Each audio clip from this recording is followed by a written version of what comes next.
제34장.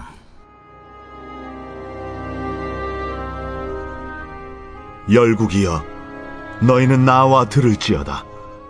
민족들이여, 귀를 기울일지어다. 땅과 땅에 충만한 것, 세계와 세계에서 나는 모든 것이여 들을지어다. 대저 여호와께서 열방을 향하여 진노하시며 그들의 만군을 향하여 분내사 그들을 진멸하시며 사륙당하게 하셨은즉 그 사륙당한 자는 내던진 바 되며 그 사체의 악취가 솟아오르고 그 피에 산들이 녹을 것이며 하늘의 만상이 사라지고 하늘들이 두루마리같이 말리되 그 만상의 쇠자나무 포도나무 잎이 마름 같고 무화과나무 잎이 마름 같으리라. 여호와의 칼이 하늘에서 족하게 마셨은즉 보라, 이것이 에돔 위에 내리며 진멸하시기로 한 백성 위에 내려 그를 심판할 것이라.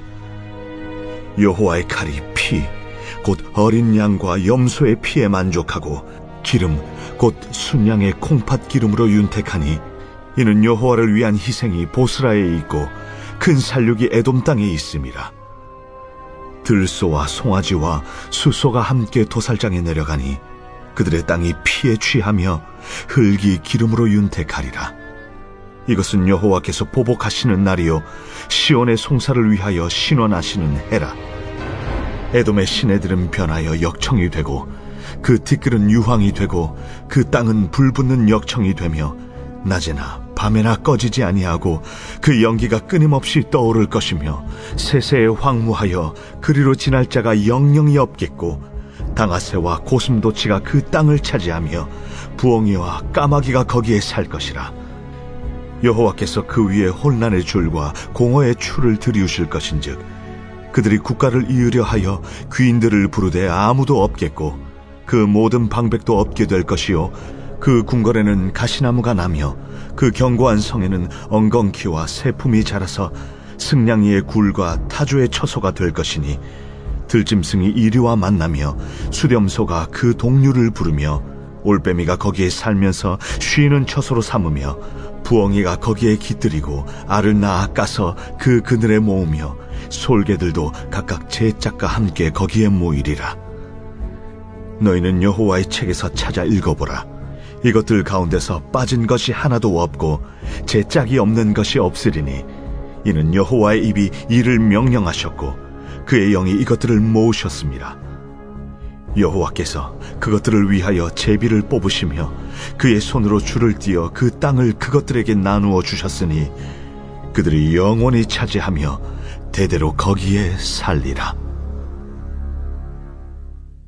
자, 사랑하는 일청년 함대 여러분, 안녕하십니까? 여러분의 손민하 목사입니다. 3주 만이네요. 요즘 다들 어떻게 지내십니까? 코로나 때문에 그리고 교회 집단의 안타까운 행보로 마음이 피곤하고 혼란스럽지는 않은지 걱정이 됩니다. 마음을 잘 지켜내십시오. 앞으로 이런 일들이 계속될 텐데 믿음의 선조들이 목숨 걸고 신앙을 잘 지켜서 우리에게 전해 주었던 것처럼 우리도 그래야 하지 않을까요? 지금이야말로 건강한 그리스도인의 삶이 무엇인지 깊이 생각하고 적극적으로 보여주어야 할 때가 아닌가, 그런 생각을 자주 하게 됩니다. 오늘 우리가 함께 나눈 말씀은 여전히 심판이 계속되는데요, 특별히 에돔에 대한 심판을 강조하고 있습니다. 그런데 이 전체적인 이사야서의 구조를 잘 보면 오늘 이 말씀은 의도적으로 유다의 회복을 약속하는 다음 장, 이 35장의 앞에 위치해 있습니다. 잘 아시듯이 이 에돔은 에서의 후손들, 이스라엘은 그의 형제 야곱의 후손들인데요, 같은 어머니의 뱃속에서 나온 형제들의 나라지만 서로 아주 원수같이 지냅니다. 실례로 앞서 말씀드린 적이 있죠. 유다 역시 하나님께 반역하고 우상을 섬기고 죄를 지은 대가로 하나님의 징벌을 받잖아요. 아수르의 침공을 받아서 굉장히 망하기 직전까지 갔고요.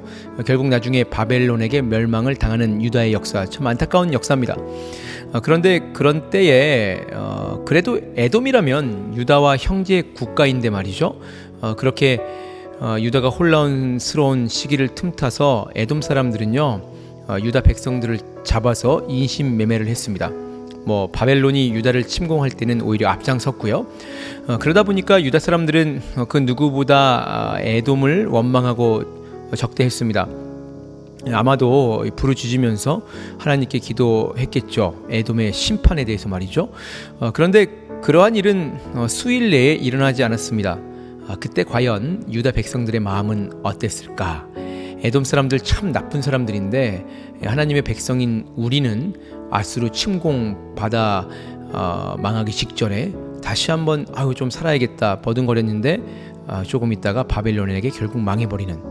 그런데 저들은 저 나쁜 에돔이나 하나님을 믿지 않는 다른 백성들은 잘 되는 것 같아서 아마 유다 사람들 마음이 어려웠을 겁니다. 당연히 하나님을 원망하고 떠난 사람들도 많았겠죠. 그래서 우상을 또 많이 섬긴 거고요. 그런데 오늘 말씀을 보십시오. 결국 유다의 원수인 에돔이 오늘 34장에 철저히 망할 것이다.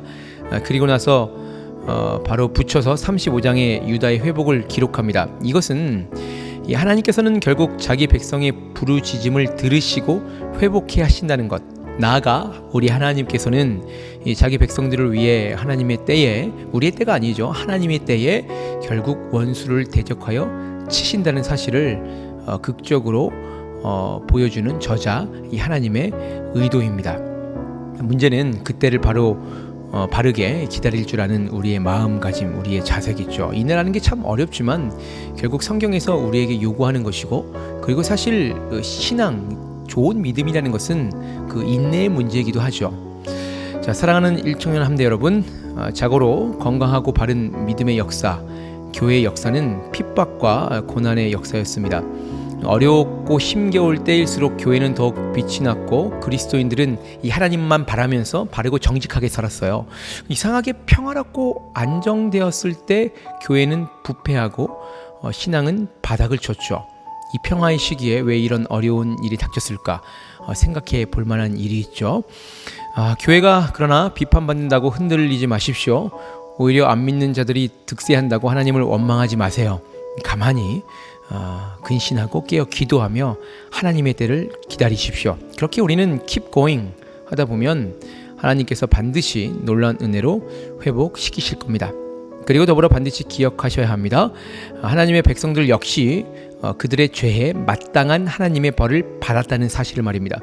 이 시기에 과연 남들 욕하는 것보다 그렇다면 나는 그리스도인으로 어떠했는지 돌아보시고 회개하시기 바랍니다. 그래서 완전히 새로운 피조물로서의 바르고 정직한 삶으로 더욱 잘하시길 예수님의 이름으로 축원합니다. 오늘도 우리 일청년 함대 화이팅!